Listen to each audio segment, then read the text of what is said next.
분들이 거의 없으실 것 같습니다. 효자, 효녀, 그리고 연료를 찾아서 시상하는 이 상이 바로 보화상입니다. 이 보화상은 우리나라에서 민간이 주는 이 효자, 효녀, 그리고 연료를 표창하는 상으로서는 가장 오래된 상입니다.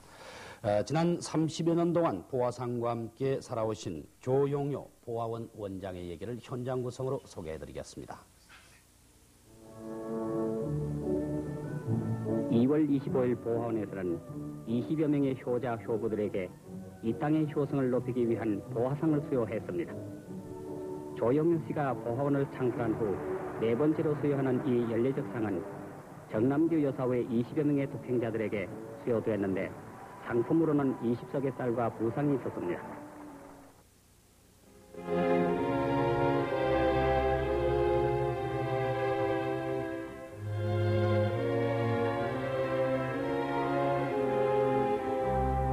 보화상을 제정한 보화원 이사장 조용효 씨. 그는 평생을 남에게 상 주는 일을 하면서 살아온 사람이다. 그가 상을 준 사람들은 경상북도의 연려, 효부, 효자, 그리고 우리 사회에 좋은 일을 한 사람들이다. 금년까지 무려 29번에 걸쳐 보화상을 시상했는데 보화 본상 수상자가 29명, 연려, 효부, 효자, 선행을 한 사람 815명이 이 상을 받았다. 그동안 30년을 이 상을 주는 일을 해왔으니까 참으로 오랜 세월을 이 하나의 일만을 위해서 버텨온 셈이다. 이제 그는 자기의 전 재산을 털어서 지하 1층, 지상 4층, 연 건평 800평 규모의 보화회관까지 건립해서 이 보화상을 세상의 길이 남기고 싶어 한다. 이 건물을 짓게 된 동기는 내 일생의 참 마지막 참 일입니다. 이것으로서 내가 죽고 난 없는 후에도 여기에 된 이득금으로서 내가 하던 일을 계속해 나가시마 해서 이걸 찍는 겁니다. 보화상은 우리 미풍 양속을 보존하기 위해 조용효 씨 개인이 30년 전에 제정한 상이다. 30년 전에 조용효 씨. 그는 큰 부자도 아니었고 사회사업가도 아니었다. 다만 유리를 파는 상인에 불과했다. 그런 그가 이 보화상을 제정하게 된 나름대로의 동기는 그의 선친 조인규 씨의 귀한 뜻이 있었기 때문이었다. 갑은 말 겁니다만 갑일주라고 있어요. 회갑을 하지 않고 이걸로서 사회 봉사가 될 수 있는 일, 모든 주민이 참 편리하게 걸을 수 있고 하는 그런 다리를 놨어요. 그런데 저는 가마가 많이 되고 또 부모에게 그런 뜻을 가진 부모를 모아 존경하는 마음이 장 생겨 그렇죠. 다리가 그전에 여기 조만하십니다. 물은 엄청 시내 많이 내렸는데 그래서 돌다리에서 조만한 거 나왔거든요. 나와가지고 동네에서 불편한 점이 굉장히 많아서요.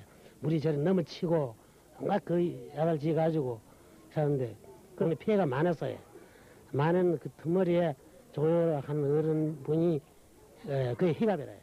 희갑인데 희갑을 하시지 말고 도랑도 좀 누르고 그리고 다리를 좀 많이 넓혀라.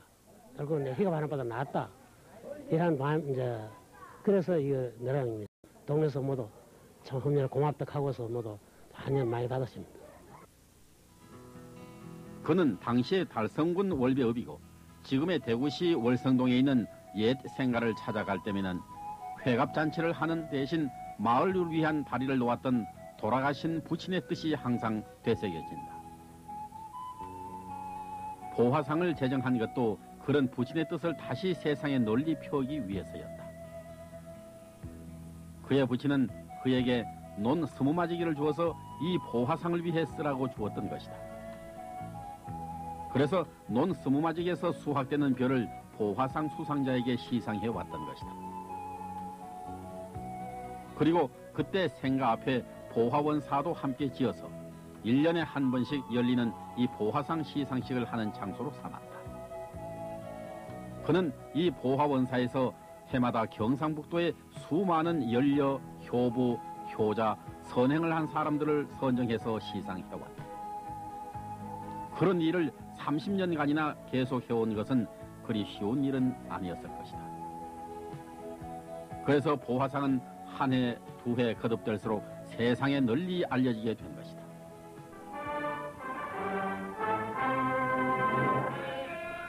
보화상에 빛나는 대구시 근방 두맥골 사람들이 한자리에 모였습니다. 시대의 변천과 함께 허물어져가는 도의심을 개탄한 조형료 씨가 자기의 사제를 시사하여 보화원을 설치하고 연중 행사로서 독행자를 표창해 왔는데 금년에는 11명의 효자, 효부, 연려가 보화상을 받았습니다. 그는 보화상을 주는 일이 우리 사회의 작은 밑거름이 될 것이라고 굳게 믿는다. 그가 주는 상이 우리 사회를 아름답게 할 것이라는 믿음은 우리 사회의 미풍양속이 조금씩 빛을 잃어갈수록 더해만 간다. 815명을 상을 줬는데 815명을 상 탄 사람도 물론이거니와 그 주변의 자녀들이나 주변 사람이 이 상을 부모가 받음으로 해서 그 자녀가 뭔가 우리 행동하는데 조심을 하지 않겠느냐. 그러면 저는 815명이 한 집에 한 사람이 10사람이라고 가정되면 8,000명을 비주면 이런데 가마가 되지 않겠느냐. 그런데 그렇게 허무하게 생각하죠. 또 왜 그러면 당연히 그럴 겁니다. 왜냐하면 어머니가 상을 받았는데 그 자식이 나쁜 행동을 하려다도 욕을 얻어먹을까 해서 주저하는 일이 있을 겁니다. 그렇다고 하면은 사람 상타가 815명이지만 그를 여파로 해서 많은 사람이 좀 더 우리 미풍양속을 지키고 있지 않나 이런 생각을 가지죠. 어느 친구는 그를 위해 이런 비문을 만들어주며 그를 격려했다. 사람들이여 어버이를 섬기기에 정성을 다할 것이요 지아비와 아내는 서로 사랑할 것이며 형제와 이웃은 서로 믿고 도울 것이니 이 샘물은 길이 결의 가슴에 흐르고 온 누리의 마음을 푸지게 하리라. 그는 보화상을 주기 위해 남보다 더욱 검소해야 했고 또 그가 유리 판매업을 해서 번 수익금은 이 보화상을 위해 써야만 했다. 그래서 그의 구두쇠 같은 알뜰함은 그를 알 만큼 많은 사람에게는 소문이 나 있는 일이다. 잘 먹고 좋은 걸 자꾸 하락합니다. 그러나 그 몸은 거짓이 없습니다. 많이 먹었다 해 많이 그대로 살이 찐다고 하면 이 사람 잘 먹은 사람은 걸어 다니지도 못할 겁니다. 그러나 몸은 먹을 만만 영양을 취하고 다 버립니다. 그러면 우리가 그 참 먹을 만만 먹으면 되는데 꼭 1,000원짜리 먹어도 될 거를 10,000원짜리 먹을 그런 필요성이 없다 이겁니다. 그래서 몸이란 건 익히 너 자신보다 몸은 더 정확하다. 거짓이 하나도 없다. 그런 생각입니다. 그래서 우리가 그 분수대로 살면은 우리가 다 잘 살 수 있지 않겠느냐. 그 욕심을 가하는 데서 언제든지 만족하지 못하고 언제든지 모지르고 사는 겁니다. 자식에게 금반지도 보석반지도 아닌 값싼 은반지를 결혼 기념반지로 준 일도 그의 검소한 뜻을 잘 알게 해준다. 그는 며느리에게 그 뜻을 자주 얘기해주고 있다. 이 반지를 말할 것도만 너를 봐서는 아주 우선거리밖에 되지 않는다. 요새 현실에 아무리 없는 사람도 다이아 반지, 금가락지 가지고 결혼을 하는데 은가락지 가지고 결혼 반지라고 사주는 내가 그 좀 누가 볼 때는 우습고 부끄러운 일이겠지만 나로서는 이걸 아주 중요하게 느낀다. 내가 살 때 2,000원 주고 샀으니까 팔면 500원밖에 주지 않을 기다가 그러면 500원 뭐 하겠다고 너가 아쉽다고 팔지는 않을 것 같고 또 도둑놈도 이걸 가져가지 않을 거다. 왜 그러냐면 500원짜리 훔쳐간 도둑은 없으니까. 그래서 이 반지를 너가 오래 강지하고 두면은 우리 가문의 가보가 되는 거다. 이거 아무 때 할매 결혼 반지라서 가보가 되는 거다. 그래서 내 이 반지를 너한테 은반지를 했으니까 그런 이의를 가지고 그 뜻을 깊이 생각하고 주요하게 그 얘기해주면 좋겠다. 조용효 씨는 또 그의 선친이 평생에 신던 신이나 쓰던 도구를 고이 간직하고 있다. 그 유품들은 하잘것없는 물건들이지만 그에게는 정말 귀중한 정신적인 유산들이기 때문이다.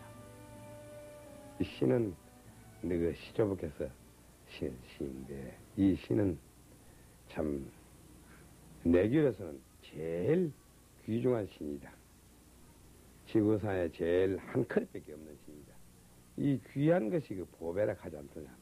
그렇다고 하면 아버지가 신던 신은 한 컬이뿐이니까 이것은 제일 귀한 거고 또 느낄 때도 그 신에는 아버지여 참 땀이 그 묻어 있고 또 회상을 할 수 있는 게다. 우리가 1년에 한 번 제사를 때 한 번 회상을 하는 걸 이런 여자를 볼 때마다 너는 회상을 할 수 있지 않느냐. 또 이제 그걸 흔히 이 사회에서 보면 지금 부모들이 많이 천한 일을 했다 하면은 그걸 다 버려본다.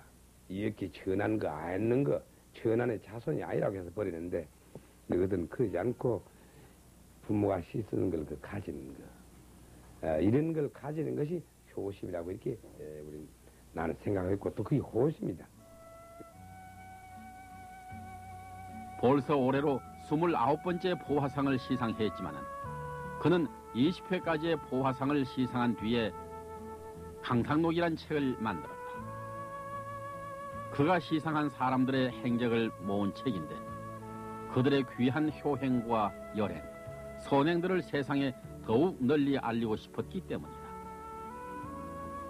그는 이 책자를 전국의 학급 학교에 배포했고 그리고 누구보다도 먼저 돌아가신 선친에게 바쳤다.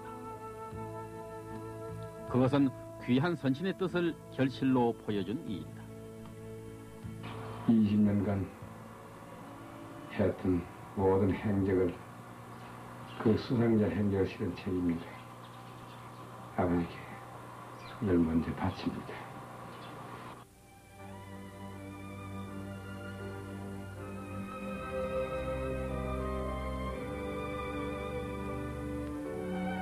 그동안 815명에게 상을 주었고 상을 받은 사람 가운데서 보화상 9회, 본상을 받은 울릉도의 김하우시 같은 경우는 이 보화상을 다시 이어받아 세상에 펴고 있는 사람이다. 내 이 상품을 가서 원장이 하는 뜻에 맞는 남도 일을 하면 될 거 아니가. 이래서 울릉도 가서 그 상품을 가던 돈으로서 그 울릉도 내에 참 착한 사람 상 주고 이런 일을 했어요. 그래서 오랫동안 울릉도 역에서는 잘 준 일이 없습니다. 그는 평생 많은 재산을 모았다. 그리고 이 재산을 모두 보화원 사업에 희사했으니까 그는 여한이 없다. 이 보화상은 길이길이 이어져 갈 것이기 때문이다. 그는 선친의 묘소를 자주 찾는다. 선친의 묘소에서 절하며 그는 평생을 후회 없이 살았다고 생각한다. 멀리 바라다 보이는 마을을 보면서 그는 묘비에 새겨진 비문에서 그의 부친의 뜻을 다시 한번 되새긴다. 세상에 자식 가르치니 많아도 윤리풍화를 위해 상 주는 일 가르치니 몇몇인가. 그릴거 선비되어 벼슬 높아 재상인가. 달이 누워 애민하니 참 선비 아니시며 야인 재상 귀 아닌가.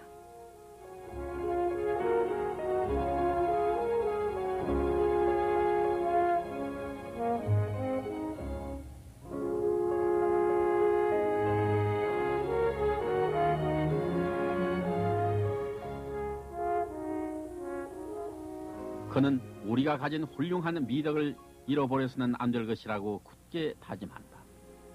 그리고 수많은 연료와 효자, 효부, 선행을 한 사람들이 우리 주위에는 눈에 띄지 않은 채 얼마나 많이 함께 살아가고 있는가 하는 것도 잘 알고 있다. 그래서 이 사람들을 세상에 알리는 일을 해온 자기는 역시 보람있는 한평생을 살았노라고 다시 한번 되새겨본다.